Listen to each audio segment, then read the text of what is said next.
Hello, it's Shari here today, and today I'm making this beautiful autumn card with my favorite stamp set, which is Happy Harvest.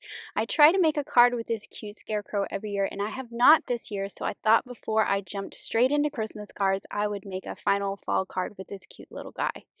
So I'm going to make a slimline card, so I started by cutting a piece of smooth surface Bristol cardstock with the largest slimline stitched rectangle, and I'm going to be doing some ink blending to make a beautiful autumn sky with these beautiful warm colors.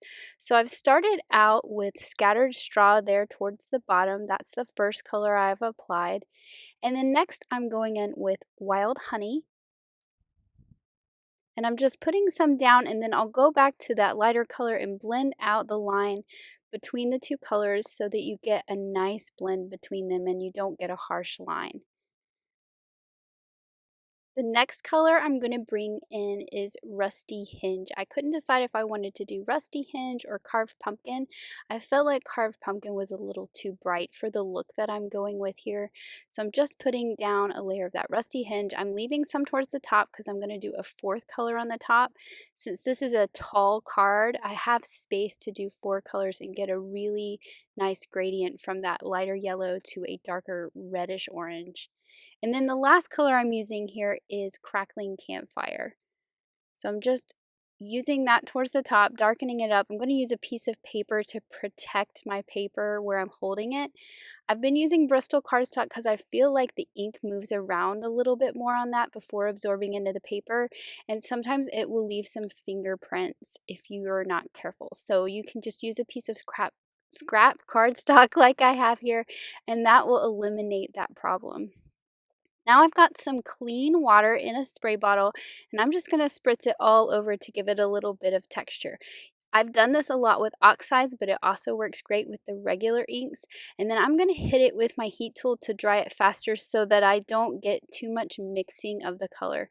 Because what I really wanted was just some texture to this background, not my colors mixing around and kind of creating that marbling effect. So I'm going to hit it with the heat tool so that that dries a lot faster and I don't get that problem.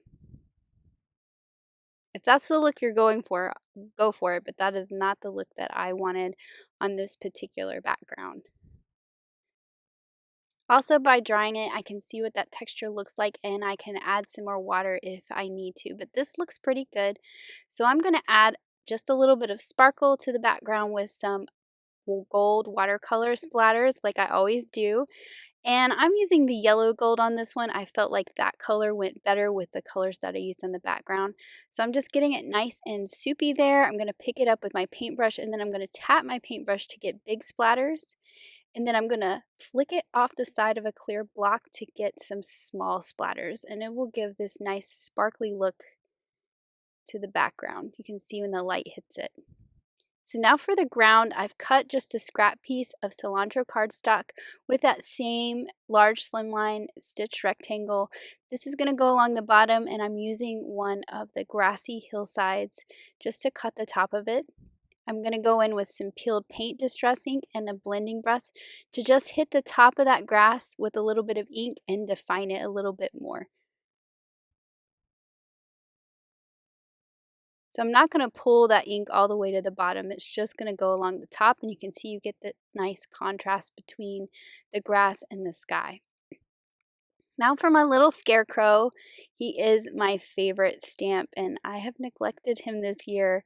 So it's time to put him on a card, and he's the only image I'm going to put on this card. I'm keeping it pretty simple. So I'm just going to color in his overalls. I like to color his overalls like they're blue jeans. So I'm using a B23 here, and then I'm going to go in with a B26 and add a little bit of shadow.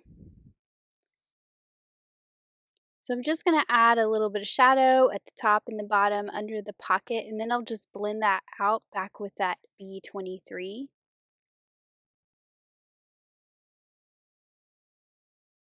And then the pocket was kind of bright, so I decided to go in with that darker blue and just color the whole pocket so it looks a little bit different.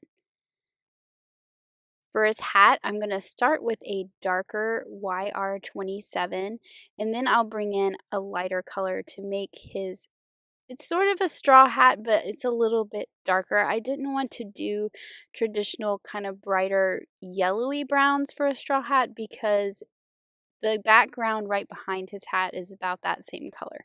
So that's why I'm going in with sort of the darker browns or yellow browns.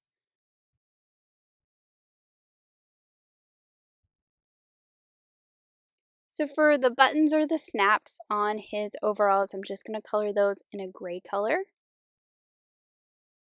And then for the ribbon that's across his hat, I decided to pull in a darker red that's sort of like what's at the top of the background I created and color that ribbon in a red color. Now for the straw that is his hair and at the ends of his arms and his legs, I'm just using a yellow, and then I'll go in with a darker yellow and just add a dot of darker right where it comes out from under the hat or out of the cuffs of the pants or the sleeves.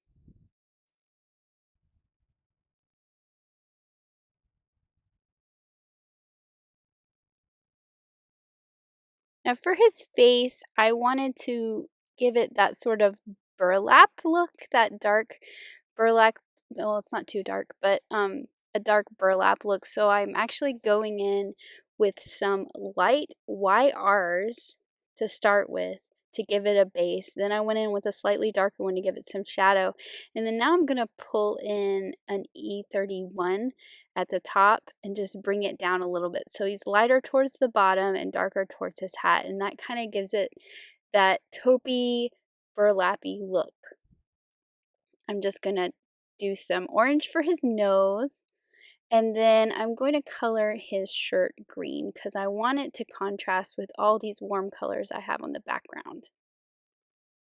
And I'm not going to do any shading on the shirt, but I am going to embellish this little guy a little bit with some other little designs. So I have this really fine Copic fine liner. This is the smallest one, the 0.03. And what I like to do on his hat is just add some little hash marks, basically some cross hatching, to kind of give it the look of a straw hat. So it's kind of hard to see if you can see there that just that little fine cross hatching just gives it some texture and makes it look a little less flat. And I decided to add some little rosy cheeks to him, so I'm going in with a really pale pink, and I just kind of pushed that color away by using that. Now I'm going to go in with the slightly darker one, right where I made those little cheeks. And then I'll go back with the light one to just kind of lighten that up a little bit and blend it out. And then now I can add the details. So I'm going to give him sort of a plaid shirt. So I've got a white gel pen here, and I'm just going to do some stripes down his arms first.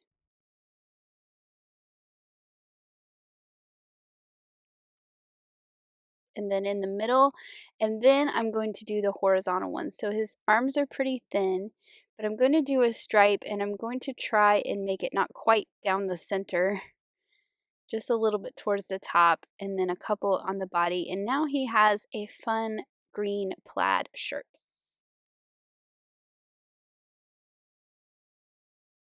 And then I'm also going to add a couple other white details to his hat and his pants around the curve on that pocket. A few little shine marks on the buttons on his pants. And then I added some little dots to his cheeks.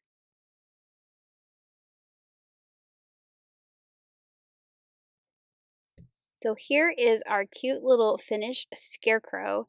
And now I'm going to work on the sentiment. So if you remember back in the summer when I did all those cards with the fun custom sentiments, I am going to do the same thing on this card today. So I'm putting it in my Misty just to kind of get the placement, and I'm going to use Riley's ABCs mixed with Smitty's ABCs. So I'm going to start with Riley's, and I'm going to start with my word at the very bottom, so that I know my spacing is going to be correct, and then I'm going to work from the bottom up. So this word is the word beautiful. So I'm just sort of centering it up above him, and then I'll close the door of my Misty and pick it up.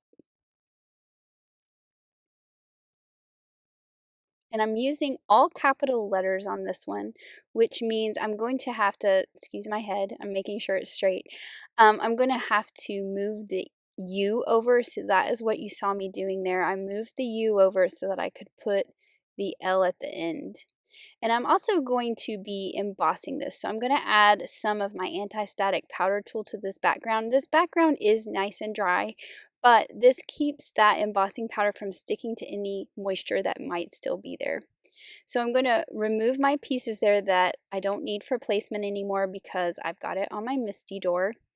I'm going to get out my clear embossing powder because I'm going to do some black embossing. So this is how I like to do black embossed images and words. I stamp with VersaFine ink, which is a oil-based pigment ink that is black, and then I put clear embossing over it. To me, this gives a much crisper, cleaner black embossed image than using black embossing powder. So I'm just going to ink up that word, stamp it down, and then I'm going to grab the U and I'm just going to put it on a small block and fill in that space that I left for the U.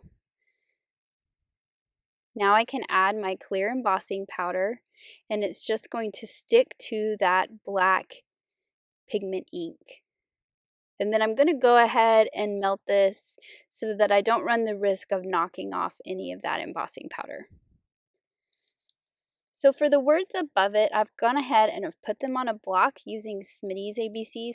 You could use your Misty again, but now that I have that first word there, I have my placement and I don't really need it, but use whatever you're comfortable with. So I'm doing the same thing. I'm inking it up with that VersaFine ink, and I'm going to add that clear embossing to it. And luckily for this one, I actually didn't have to reuse any of the letters. There was a plenty in the set to spell out all 3 lines so I could stamp them all at once. And then finally, the first word of this sentiment is the word autumn, and I'm going to do the same as I did with beautiful. Stamp that out and then stamp the U a second time because I only have one capital U. And I love this sentiment that I found on the internet that says, autumn is proof that change is beautiful. Autumn is one of my favorite times of year, and I do think it is one of the most beautiful times of year when all the leaves change and they're all so pretty. But I also feel like it is a nice encouraging sentiment to let someone know that it's okay to change. I don't like change, but change can be a good thing. So I'm just putting it on a slimline card that's 3.5 by 8.5. I'm going to put some foam tape on the back of my grass that goes along the bottom just so it's popped up with a little bit of dimension. Line that up towards the bottom, and then I've put some little foam squares on the back of my scarecrow. And like I said, he is the only image in this. I wanted to keep it simple. That beautiful background is sort of the focal point, and then he's so cute in his little plaid shirt. I didn't even add any of the little crows, which I had actually thought about in the beginning. And then finally, there are 2 little leaves in this set. They're solid, and I'm going to stamp those with some barn door Distress Oxide ink. So the Oxide ink is a pigment ink, and it's going to set on top of this background. I'm just going to sprinkle those around, and I like how you can see them very well at the bottom in that yellow, and then they sort of fade away and kind of match tone on tone at that top with that crackling campfire color. So even the leaves sort of go with the gradient, which I just think is fun. And then here is that finished card with that cute little scarecrow and that beautiful background and that custom sentiment. Thanks so much for watching. Have an amazing day. Bye.